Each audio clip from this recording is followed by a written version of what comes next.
నమస్కారం. నిన్నంతా ఒకటే డిస్కషన్. సింగర్ ప్రవస్తి, పాడతా తీయగా జడ్జెస్, జ్ఞాపిక ప్రొడక్షన్స్, ఈటీవీ సంస్థ, పాడతా తీయగా రకరకాల ఛానల్స్లో రకరకాల వార్తలు ప్రసరించారు. అండ్ ఆ అమ్మాయి చాలా యూట్యూబ్ ఛానల్స్కి ఇంటర్వ్యూ ఇచ్చింది, ఎక్స్పోజ్ చేసే ప్రయత్నం చేసింది. బేసిక్గా అంటే ఇవన్నీ ఛానల్స్ వాడిన భాష అండ్ తను ఎక్స్పోజ్ చేద్దాం అనుకున్నాను అని చెప్పింది కాబట్టి ఆ మాట వాడాల్సి వస్తుంది. అండ్ ఆల్సో డైరెక్ట్గా సునీత అని మాట్లాడింది కాబట్టి నేను ఈ వీడియో చేస్తున్నానండి. ఫస్ట్ ఆఫ్ ఆల్ ప్రవస్తి, చిన్నప్పటి నుంచి నేను బాలుగారు, జానక్ గారు, చిత్రమ్మ అందరూ ఒళ్ళో కూర్చోబెట్టుకున్నట్టే నేను కూడా నేను ఒళ్ళో కూర్చోబెట్టుకుని ముద్దు చేశానమ్మా. ఇప్పుడు నీకు 19 ఏళ్ళు కదా, అలాగే ఒళ్ళో కూర్చోబెట్టుకుని ముద్దు చేస్తే బాగుండదు కదా. చిన్నప్పుడు చాలా బాగా పాడావు అనే దానికంటే చాలా ముద్దుగా పాడావు అనేవారు. నీకు గుర్తుందో లేదో? ముద్దుగా ఉండేదానివి, ముద్దుగా పాడేదానివి, చాలా బాగా పాడేదానివి. చిన్నప్పుడు పాడినట్టు 19 ఏళ్ళకు కూడా కన్సిస్టెన్సీ మెయింటైన్ చేస్తుంటే సంతోషించే వాళ్ళలో మొట్టమొదటి వ్యక్తి నేనే అవుతాను. ఎందుకంటే మా ప్రవస్తి, మా శ్రీలలిత, మా ప్రణతి, మా గాయత్రి అని మేమే ఎక్కువ చెప్పుకొని మురిసిపోయే పిచ్చివాళ్ళం మేము. ఎందుకంటే ఎవరు బాగా పాడితే ఆ పాటలో కరిగిపోయి కన్నీళ్ల పర్యంతం అయిపోయి ఏడ్చేసిన సందర్భాలు, ఏడ్చేసిన ఎపిసోడ్స్ చాలా ఉన్నాయి.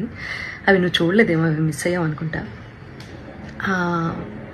అలాంటి ప్రవస్తి ఈరోజు ఇంత పెద్దదైపోయి రోడ్ మీదకి వెళ్ళి ఇంతమందితో మాట్లాడి తన బాధలు వెళ్ళగక్కుని మమ్మల్ని మా గురించి చర్చించే స్థాయికి ఎదిగింది అంటే నాకు కొంచెం అసంతృప్తిగా కూడా ఉంది. But that doesn't matter for you, because నువ్వు చెప్పాలనుకున్నది చెప్పావు బయటికి వెళ్ళి. ప్రవస్తి, నీకు విషయం చెప్పాలమ్మా. నీకు పాడతా తీయగా కాంపిటీషన్ మాత్రమే కాదు, డిఫరెంట్ ఛానల్స్లో కూడా కాంపిటీషన్లో నువ్వు పార్టిసిపేట్ చేసావు కదా. నీకు ప్రాసెస్ తెలీదమ్మా? సింగర్ సెలెక్షన్ అంటే సింగర్స్ పంపించేటటువంటి సాంగ్ సెలెక్షన్లో రైట్స్ అనేవి కూడా ప్రతి ఛానల్కి కొన్ని సాంగ్స్కే రైట్స్ ఉంటాయి. వాటిల్లోంచి కూడా సెలెక్ట్ చేయాలి అన్న ప్రాసెస్ నీకు తెలుసో లేదో నాకు తెలియదు, కానీ ఆడియన్స్ అందరికీ మాత్రం చెప్తే అన్ని విషయాలు చెప్పు. ప్రాసెస్ గురించి చెప్పు. ఆ ప్రాసెస్లో ఉన్నటువంటి రెస్ట్రిక్షన్స్, ఛానల్కి ఉన్నటువంటి రెస్ట్రిక్షన్స్, ఇవన్నీ కూడా మాట్లాడమ్మా. అప్పుడు నేను నిజంగా సంతోషిస్తాను. సో ఛానల్కి అండి కపుల్ ఆఫ్ రెస్ట్రిక్షన్స్ ఉంటాయి. మ్యూజిక్ని డిప్లాయ్ చేయడానికి, అంటే మ్యూజిక్ని వాడుకోవడానికి అన్ని పాటలకి రెస్ట్రిక్షన్, అన్ని పాటలకి లీనియన్స్ ఉండదు. కాబట్టి ఏంటంటే వీళ్ళు ఇచ్చే పార్టిసిపెంట్స్ ఇచ్చే సాంగ్ లిస్ట్లో వేటికైతే రైట్స్ ఉంటాయో అవి మాత్రమే కాంపిటీషన్లో పాడాల్సి ఉంటుంది. అవి నచ్చ చెప్తాం కూడా ప్రతిసారి. నచ్చ చెప్తా అంటే నేను కాదండి, మేనేజ్మెంట్.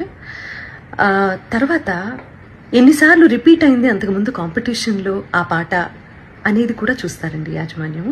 ఇదంతా కూడా మీకు తర్వాత జ్ఞాపిక వాళ్ళు ఎక్స్ప్లెయిన్ చేస్తారు, ఈ ప్రాసెస్ ఎలా సాగుతుంది అనేది. సో నేను ఏ పాట ఇచ్చినా వాళ్ళు వద్దంటున్నారు, నేను ఏ పాట ఇచ్చినా వాళ్ళు వద్దంటున్నారు అని మాత్రమే ఎక్కువసార్లు ప్రొజెక్ట్ చేసింది తను. రీజన్ ఇది అని మీకు తెలియదు కదా, అందుకని చెప్తున్నాను. సో నేను కొరకొరా చూశాను అని చెప్పి అంటున్నావు కదా నాన్న. సో నేను కొరకరా నిన్ను ఎందుకు చూస్తానో, ఎందుకు చూడాల్సిన అవసరం ఏమిటో నాకు అర్థం కాలేదు. అక్కడ ఉన్నటువంటి నేను, కీరవాణి గారు, చంద్రబోస్ గారు నిన్నే ఎందుకు టార్గెట్ చేశామనే విషయం నాకు ఇప్పటికీ ఆలోచించడానికి కూడా నాకు అసలు కనీసం ఆ థాట్ కూడా రావటం లేదు. బేసిక్గా నేను నిన్ను కొరకొరా ఎందుకు చూసానో మరి నాకు అర్థం కాలేదు. మర్చిపోయావు అనుకుంటా. నేను నీకు కొన్ని విషయాలు గుర్తు చేస్తాను. ఏంటంటే అమ్మా, క్లాసికల్ రౌండ్లోనే అనుకుంటా నీ దగ్గరకు వచ్చి మరి నువ్వు కొంచెం అప్సెట్గా ఉంటే, ప్రతిదానికి నువ్వు అప్సెట్ అయిపోతావు, ప్రతిదానికి ఇరిటేట్ అయిపోతావు. నీ వాయిస్ అలాంటిది. కొంతమంది ఇమోషన్స్ కంట్రోల్ చేసుకోగలుగుతారు, కొంతమంది కంట్రోల్ చేసుకోలేరు. నేను అమ్మ స్థానంలో ఉన్నాను కాబట్టి నేను అర్థం చేసుకోగలుగుతాను. నీ దగ్గరకు వచ్చి మరి మిగతా పార్టిసిపెంట్స్ సాక్ష్యంగా ఉన్నారు తల్లి. ఈ రోజుల్లో ఏంటంటే నువ్వు నా మీద ఇన్ని ఎలిగేషన్స్ వేసావు, ప్రూవ్ చేసుకోవాల్సిన అవసరం కూడా నాకు ఉంది కదా, unfortunately are fortunately, what ever it may be. So వాళ్ళందరి మధ్యలో నీకే చెప్పాను వచ్చి, ప్రవస్తి క్లిక్ నడుస్తున్నప్పుడు నువ్వు దాన్ని బేస్ చేసుకొని పాడుతున్నావు. మృదంగం అటు ఇటు అయినా కూడా నువ్వు అప్సెట్ అవ్వాల్సిన అవసరం లేదమ్మా. నువ్వు ఎలా పాడావనేది నాకు తెలుసు, మా అందరికీ అర్థమైంది. అక్కడ కొంచెం మృదంగం నేనేదో ఇబ్బంది పెట్టినట్లుంది అని నేను నీ దగ్గరకు వచ్చి మాట్లాడాను. అది నువ్వు మర్చిపోయావేమో, కానీ నీ మిగతా పార్టిసిపెంట్స్ అందరూ ఏంటో గుర్తుపెట్టుకున్నారు మరి. అండ్ ఇంకో విషయం, ఈ సిరీస్ సంబంధించి మాట్లాడుకుందాము. నువ్వు గాయత్రి ఫేవరెటిజం, శ్రీలలిత ఇంకోళ్ళు అని రకరకాల పేర్లు తీస్తున్నావు. నాకు అదేంటో అర్థం కావట్లేదు. కానీ వీళ్ళెవ్వరూ మ్యాంగో మ్యూజిక్లో పాడలేదమ్మా, నువ్వు తప్ప. నేను నిన్నే ఎందుకు పిలిచాను వీడియో చేయడానికి? నిహాల్ గారు నీ గురువు గారు అష్టలక్ష్మి స్తోత్రం చేసినప్పుడు నేను వెనకాల కోరస్ బ్యాచ్లో నువ్వు పాడావు, గుర్తుందా నీకు? రికార్డ్ చేసినప్పుడు వీడియో షూట్ చేసే టైంలో నేను ఒక్కదాన్నే షూట్ చేయొచ్చు తల్లి. నువ్వు బాడీ షేమింగ్ అని మాట్లాడుతున్నావు కదా, నేను వేరే ఎవరినో నలుగురిని నా వెనకాల కూర్చోపెట్టుకుని చేయొచ్చమ్మా. నేను పర్టికులర్గా పిలిచాను ఇంటికి. పాపం ఒంటరిగా నువ్వు మీ అమ్మగారు వెళ్తారు, అయ్యో లేదు అలా కాదు అని చెప్పి మా వాళ్ళు ఏదో ఏర్పాట్లు చేసి దగ్గరుండి పంపించారు నీకు. ఇవన్నీ మర్చిపోతే ఎలా తల్లి నువ్వు? తప్పు కదా. కీరవాణి గారు పెళ్లి గురించి, అందులో కచేరీ గురించి మాట్లాడారు అని చెప్పి నువ్వు ఒక రెవల్యూషనరీ స్టేట్మెంట్స్ ఏవో పాస్ చేసావు కదా. పెళ్లిళ్ళలో నేను కూడా పాడతాను, ఓకే? మొన్న రీసెంట్గా ఈరోజు ఇండియాలోనే టాప్ మోస్ట్ మ్యూజిక్ డైరెక్టర్ అయిన అనిరుద్ధ్ కూడా పెళ్లిలో పాడారమ్మా. ఆయన ఒపీనియన్ ఆయన చెప్పారు. నేను ఇప్పటి వరకు పెళ్లి కచేరీలు ఎందుకు చేయలేదంటే అని వరల్డ్ మ్యూజిక్ డే సందర్భంగా ఒక గొప్ప సంగీత దర్శకుడు ఆయన పాయింట్ ఆఫ్ వ్యూ ఏంటనేది ఆయన ఎక్స్ప్లెయిన్ చేస్తే, నీలో ఉన్న ఇన్ఫీరియారిటీ కాంప్లెక్స్ మూలంగా అది నిన్నే అంటున్నారు అని అనుకొని అది నువ్వు ఓన్ చేసుకోవటం తప్పు కదా తల్లి. అసలు ఎవరన్నా ఫీల్ అవ్వాలి అంటే ఫస్ట్ నేను ఫీల్ అవ్వాలి ఆ ముక్కకి. ప్రవస్తి, నేను మీ అమ్మగారిని నువ్వు అని సంబోధించినందుకు నీకు బాధేసింది, అది అసలు సంస్కారమా అని మాట్లాడావు కదమ్మా. ఎలిమినేషన్ జరిగిన వెంటనే మీ ఇద్దరు పేర్లు అనౌన్స్ చేసిన తర్వాత ఆవిడ స్టేజ్ దగ్గరకు వచ్చి నీ చేతిలో ఉన్న ట్రోఫీ, అసలు ఇది నీ చేతిలో ఉండాల్సిన ట్రోఫీ కాదు, అది ఇచ్చేసేయి అని చాలా ఎమోషనల్ డ్రామా క్రియేట్ చేసి చరణ్ గారి చేతిలో ఉన్నటువంటి మైక్ లాక్కోవడానికి ప్రయత్నం చేసి, ఆ తర్వాత వెనక్కి వస్తూ నేను అక్కడ కూర్చున్నప్పుడు నీ మూలంగానే నువ్వే మోసగత్తెవి ఇలా నా మొహం మీద ఇలా పెట్టి మాట్లాడినప్పుడు అది కరెక్ట్ అనిపించిందమ్మా నీకు? నేను ఇలా నమస్కారం పెట్టి ప్లీజ్ అన్నాను, అంతే కదమ్మా. సో అదంతా చాలా కెమెరాస్లో రికార్డ్ అయింది. ప్రవస్తి చెప్పేవన్నీ తప్పులు అని ఆ రికార్డింగ్ బయట పెట్టే అవకాశం ఛానల్కి లేకపోలేదు. కానీ ఆవేశంలో ఉన్నారు మీ అమ్మగారు, నువ్వు చాలా ఎమోషనల్గా ఉన్నారు, ఒక ఓటమిని అంగీకరించలేకపోతున్నారు. కాబట్టి తర్వాత తిరిగి కూర్చొని మాట్లాడదాము అని చెప్పి నువ్వు మీ అమ్మగారు విసురుగా బయటికి వెళ్ళిపోయారు. చాలా ఎమోషనల్గా ఉన్నారు, చాలా ఆవేశంలో ఉన్నారు. మాకు కనీసం మాట్లాడే అవకాశం కూడా ఇవ్వలేదు. చంద్రబోస్ గారు ముందుగా వెళ్ళిపోయారు, ఆయనకి టైం లేదని. కీరవాణి గారు నేను చూడలేనని వెళ్ళిపోయారు. సునీత గారు నా ఎలిమినేషన్ చూడడం కోసమే కూర్చున్నారు. చాలా తప్పు మాట్లాడావమ్మా, చాలా చాలా తప్పు మాట్లాడావు. ఎవరు ఎలిమినేట్ అయితేనో, ఎవరన్నా ఒకళ్ళు జీవితంలో ఓడిపోతేనో సంతోషించేంత నీచమైన క్యారెక్టర్ నాది కాదు. ఈ మాట నీ మూలంగా ఇవాళ చెప్పుకోవాల్సి వస్తుంది. నేను చాలా బాధలు పడ్డాను, నేను కష్టాలు పడ్డాను జీవితంలో. నాకంటే లోయెస్ట్ పాయింట్ అనుభవించిన వాళ్ళు నా తోటి కళాకారుల్లో ఎవరూ లేరని నేను ఈరోజు చెప్తాను. అలాంటి నేను ఒకళ్ళ ఓటమి, నేను ఒకళ్ళు ఏడుస్తుంటే చూసి సంతోషించే రకాన్ని కాదు. ఏడుపు విలువ నాకు తప్ప ఎవరికి తెలియదని నేను ఫీల్ అవుతూ ఉంటాను. నాకే బాగా తెలుసమ్మా ఏడుపు అంటే ఏంటో, ఓటమి అంటే ఏంటో, జీవితం అంటే ఏంటో. ఇవన్నీ మీ అందరికంటే ఎక్కువ నాకే తెలుసు. ఓకే, నేను టెక్నీషియన్స్ని చాలా అవమానిస్తాను, చాలా అగౌరవపరుస్తాను అని చెప్పి ఫస్ట్ టైం నేను అలిగేషన్ అన్న మాట వాడుతున్నానమ్మా. సో అది కూడా నువ్వు మాట్లాడటం జరిగింది. ఏ టెక్నీషియన్ని ఒక్క వీడియో బయట తీసుకొని దయచేసి రిలీజ్ చేయను, ఓకే? నేను మనకి స్నాక్స్ ఇస్తారు చూడు, ఆయన్ని కూడా మీరు అనే అంటానమ్మా.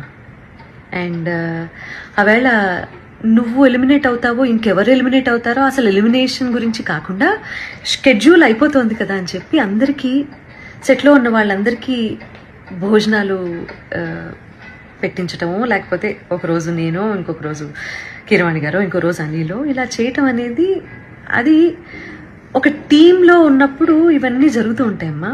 నువ్వు కూడా నేను పెట్టిన పేస్ట్రీ తిన్నావు, మరి బయటికి వెళ్ళి అదేంటో నేను ఎలిమినేట్ అయిపోయినందుకే సునీత గారు పార్టీ ఇచ్చారు అందరికీ అని మాట్లాడుతున్నావు. I seriously don't understand this. నువ్వు ఒకదాన్ని ఇంకో దానికే ఆపాదించి ఫ్యాబ్రికేట్ చేస్తున్నటువంటి తీరు చూస్తే మాత్రం నాకు చాలా అంటే చాలా ఆశ్చర్యంగా ఉంది. అండ్ ఇది మంచి పద్ధతి కాదు. ఇంకో ఆశ్చర్యకరమైన విషయం ఏంటంటే, ప్రవస్తి మీ అమ్మగారమ్మా, సునీతకి పిల్లలున్నారు, కీరవాణి గారికి పిల్లలున్నారు,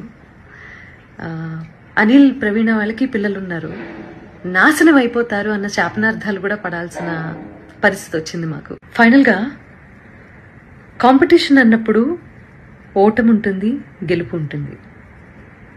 ఫస్ట్ ప్లేస్లో ఒకళ్ళే ఉంటారు, సెకండ్ ప్లేస్ ఉంటుంది, థర్డ్ ప్లేస్ ఉంటుంది.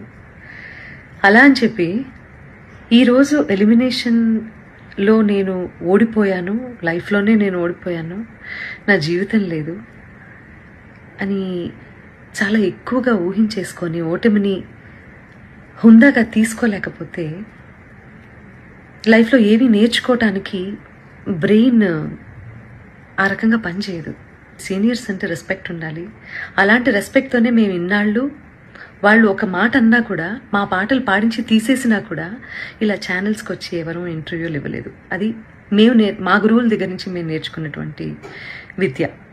కాబట్టి ఈ జనరేషన్ అందరూ కూడా దయచేసి చాలా ఓవర్గా రియాక్ట్ అవ్వడం, ఓవర్గా సెన్సిటైజ్ చేసి టాపిక్ని అసలు ఎక్కడ ఇంప్రూవ్ అవ్వాలన్న విషయాన్ని మర్చిపోయి ఇలా బిహేవ్ చేయటం అనేది కరెక్ట్ కాదని చెప్తూ, పేరెంట్స్ కూడా పిల్లల్ని మంచి మార్గంలో, నాన్న నీకు తెలిసింది తక్కువే, తెలుసుకోవాల్సింది ఇంకా చాలా ఉంది అని చెప్పి వాళ్ళని ఎంకరేజ్ చేసే దిశగా మీరు కూడా వాళ్ళతో ఉంటారు అని చెప్పి ఆశిస్తూ, ఎందుకంటే తల్లి తండ్రి తర్వాత గురువు, ఆ గురువు స్థానంలో మా ముగ్గురిని చూసే మీరు కాంపిటీషన్కి వచ్చారు.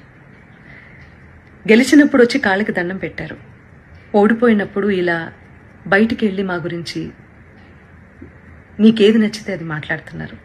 ఇది మంచి పద్ధతి కాదు. ఇది ఒక జనరేషన్ డేంజర్లో పడేసేటటువంటి ఒక సిచ్యువేషన్. కాబట్టి ఆచితూచి మాట్లాడండి, ఆచితూచి నిర్ణయం తీసుకోండి. ఒకవేళ మేము ఆల్రెడీ సాధించేశాము లైఫ్లో అని అనుకున్నప్పుడు దయచేసి కాంపిటీషన్కి రాకండి. కాంపిటీషన్కి వస్తే మీరు మంచి మార్కులు తీసుకోవాల్సి వస్తుంది, సలహాలు సూచనలు తీసుకోవాల్సి వస్తుంది. కాబట్టి ఆచితూచి నిర్ణయం తీసుకోండి. ఈ కాంపిటీషన్ ద్వారా చాలామంది ఇది ప్రొఫెషన్ చేసుకొని చాలా ఫ్లరిష్ అవుతున్న వాళ్ళు చాలామంది ఉన్నారు. కాబట్టి నేను వాళ్ళు ఎందుకు బయటకు వచ్చి మాట్లాడటం లేదో, అఫ్కోర్స్ ఈరోజు సోషల్ మీడియాలో కింద కామెంట్సే కదా ఇంపార్టెంట్, వాటికి భయపడుతున్నారేమో నాకు తెలీదు. బట్ వాళ్ళందరూ కూడా వచ్చి మాట్లాడితే బాగుంటుంది. మంచి చేసింది కదా కాంపిటీషన్, మీకు మాట్లాడిన దాని గురించి కూడా. ప్రవస్తి, ఇప్పటికి కూడా నేను నీకు చెప్పేది ఒకటే, మేమందరం నీ మంచినే కోరుకుంటాము. చిన్నప్పటి నుంచి ముద్దు చేసామన్నావు కదా, అలాగే ఇప్పుడు కూడా అదే తల్లి హృదయంతో నీకు చెప్తున్నాను నేను. నువ్వు ఆవేశంలో ఉన్నావు, కొంచెం కూల్గా ఆలోచించి జీవితంలో సరైన నిర్ణయాలు తీసుకొని మంచి గురువు దగ్గర సాధన చేసి మంచి మంచి పాటలు పాడి సంగీత ప్రపంచంలో నీకంటూ ఒక మార్క్ క్రియేట్ చేసుకుంటామని నేను కోరుకుంటున్నాను. ఎందుకంటే దేన్నైనా ఎవరైనా ఆపేంత కెపాసిటీ ఇక్కడ లేదమ్మా. ఎవరి టాలెంట్ని తొక్కేయలేరు, ఆపేయలేరు. అర్థమైందా? దానికి బెస్ట్ ఎగ్జాంపుల్స్ చాలామంది జీవిత చరిత్రలు ఉన్నాయి. వీలైతే నీకు టైం ఉంటే అవన్నీ ఒకసారి చదువు తీరిగ్గా, నీకే అర్థమవుతుంది. Okay, I wish you all the best and please take care.